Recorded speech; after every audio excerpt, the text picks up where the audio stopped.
러시아의 작은 마을에 바음이라는 가난한 농부가 있었습니다. 그는 자신의 땅이 없어 다른 사람의 땅을 빌려 농사를 짓는 소작농이었습니다. 그리고 열심히 일해서 작게나마 자기 땅을 소유하게 되었고, 그러던 어느 날 바음은 마을을 지나던 상인들로부터 바시키르라는 지역에서는 땅을 아주 싸게 나눠준다는 이야기를 듣게 됩니다. 그 말을 듣고 지체 없이 바음은 하인 한 명을 데리고 바시키르로 땅을 얻기 위해 떠나죠. 일주일 만에 도착한 바시키르 유목지는 광활한 평원 그 자체였습니다. 바음이 마을 촌장을 찾아가 땅을 사고 싶다고 말하자 촌장은 놀라운 제안을 합니다. 러시아 화폐 1000루블만 지불하면 하루 종일 걸은 지역은 당신 것이 된다는 말이었죠. 대신 조건은 아침 해가 떠서 출발해 해가 지기 전에 다시 출발점으로 돌아와야 한다는 것이었습니다. 바음은 마음이 설레서 잠도 잘 못 이루고 다음날 해가 뜨자 바로 출발합니다. 조금이라도 더 많은 땅을 갖기 위해 바음은 빠르게 걸으며 괭이로 지나간 땅을 파 표식을 하면서 앞으로 나아갑니다. 점심도 거르고 쉬지 않고 걷고 뛰기를 반복하다가 이쯤 되었다 싶어 하늘을 바라보니 어느덧 해가 지기 시작합니다. 급한 마음에 바음은 촌장이 있는 곳으로 뛰기 시작하죠. 이미 다리는 풀리고 체력은 바닥이 난 상태로 괭이를 지팡이 삼아 죽을 힘을 다해 달렸습니다. 다행히 해가 서산에 넘어가기 전 저 멀리 마을 언덕에 사람들이 보이기 시작합니다. 촌장과 마을 사람들은 달려오는 바음을 보면서 손을 흔들며 맞이합니다. 그러나 촌장 앞에 도달한 바음은 곧바로 힘없이 쓰러집니다. 하인이 달려와 그를 일으켜 세우지만 이미 입에서 피를 토하며 숨을 거둔 상태였죠. 바음을 묻을 묘를 만들기 위해 하인은 땅을 파고 거기에 바음을 묻습니다. 결국 바음이 차지한 땅은 가로 2m의 땅, 한 평의 땅이 전부였습니다. 19세기 러시아의 사상가이자 작가인 톨스토이의 단편집 사람은 무엇으로 사는가 중에 소개된 인간에게는 얼마만큼의 땅이 필요한가에 실린 내용입니다. 이 이야기는 인간의 탐욕과 그것이 초래하는 비극을 강하게 경고합니다. 톨스토이는 물질적인 소유가 진정한 행복을 가져다주지 않으며 절제되지 않은 지나친 욕심은 결국 파멸로 이어진다는 메시지를 전달하고자 했습니다. 땅을 소유하고자 하는 욕심은 인간이 지구에 출현한 약 20만 년 전부터 시작되었을지도 모릅니다. 시골에서 태어난 70년대생 이전 분들은 어릴 적 이런 놀이를 기억하실 겁니다. 지금처럼 휴대폰이나 흑백 텔레비전도 없던 시절, 마당 한가운데에 둥근 원을 그려놓고 남의 땅을 한 뼘씩 빼앗아 먹던 땅 따먹기 놀이입니다. 과거나 현대의 나라 간의 전쟁도 그야말로 땅 따먹기 역사였죠. 물질적 부에 대한 욕구는 누구나 당연한 거라 생각합니다. 그리고 사람은 이러한 부를 남에게 과시하고자 하는 욕망도 강하죠. 보통 사람들은 큰돈이 생기면 여자는 백을 바꾸고 남자들은 시계나 차를 바꿉니다.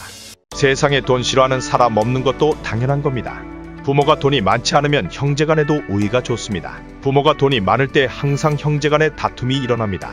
돈에도 이렇게 부모 형제가 안 보이는데 부와 명예까지 거머쥐는 권력 앞에서는 어떠할까요? 그야말로 필요에 따라서 아군이 되었다가 상황이 바뀌면 하루아침에 적이 되는 게 정치권이죠.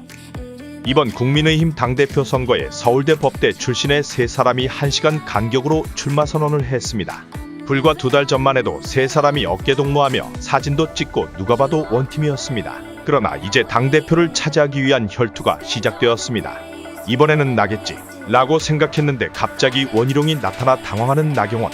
윤석열과의 20년간의 의리를 저버리고 사익 추구라고밖에 안 보이는 한동훈의 염치 없는 출마. 학력고사 전국수석에 서울법대 수석 입학, 사법고시 수석 합격까지 그 좋은 머리를 결국 윤석열에게 바친 원희룡.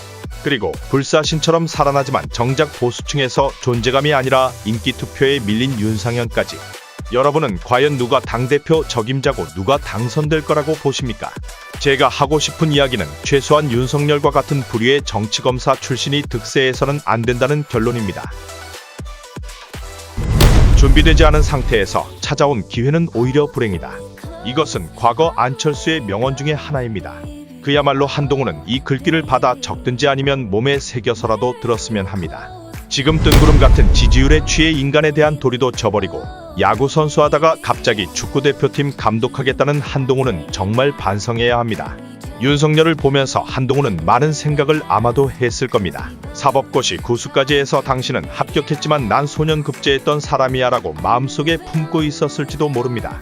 당신도 대통령 하는데 나 정도면 당신보다 잘 알 수 있다라는 이런 생각 말이죠. 그러나 지난 대선 때 국민들은 겨우 문재인보다 잘하라고 윤석열을 뽑은 게 아닙니다. 대통령이 모든 분야에서 전문가일 수는 없지만 최소한 다방면의 해박한 지식과 경험이 뒷받침되어야 합니다. 의사들의 대부분이 의대 증원 2,000명의 의문과 함께 반대를 하는데도 검사 스타일로 밀어붙이는 대통령. 의사와 환자 갈라치기로 문재인 정부 시절을 연상케 하는 윤석열 정부는 이미 절반은 실패했습니다. 대한민국 14만 명 의사를 쥐조실에 집어넣고 자백을 할 때까지 밀어붙이는 듯한 통치력. 이게 여러분의 눈에 진짜 정상으로 보입니까? 정치검사가 권력을 잡았을 때 우리가 봐왔던 현실을 또 다시 한동훈이 세습하려고 당대표 출마라는 포석을 깔았습니다. 그야말로 뻔뻔하고 염치 없는 짓이죠. 그럼에도 불구하고 한동훈은 지지하는 사람들이 있기에 아마 나왔을 것입니다. 백날 얼굴에 철판 깔고 떠들어봐야 장기 훈수두듯 어지간한 사람들은 그 시커먼 속을 다 압니다. 동료 시민과 국가를 위한 선택이었다는 말은 깨어있는 국민들을 모독하는 요설 중의 요설입니다. 얼마나 일반 국민들을 우습게 봤으면 선거기간 몇 달 비대위원장이란 권력의 맛을 본 후 아직도 취해 있는 듯합니다. 학교 다닐 때 꼭 어디나 저런 친구 하나씩 있었죠. 공부 잘하면 여학생들이 다들 자기를 좋아한다고 착각하는 친구 말입니다. 윤석열 정부 들어서 안철수와 공동정부 파기에 검찰 식구들 데려다 말아먹고 부산 엑스포 새만금 잼버리로 나라 망신시켜 국민들 쪽팔리게 해서 또 말아먹고 부인 리스크로 하루하루가 망신에 또 망신입니다.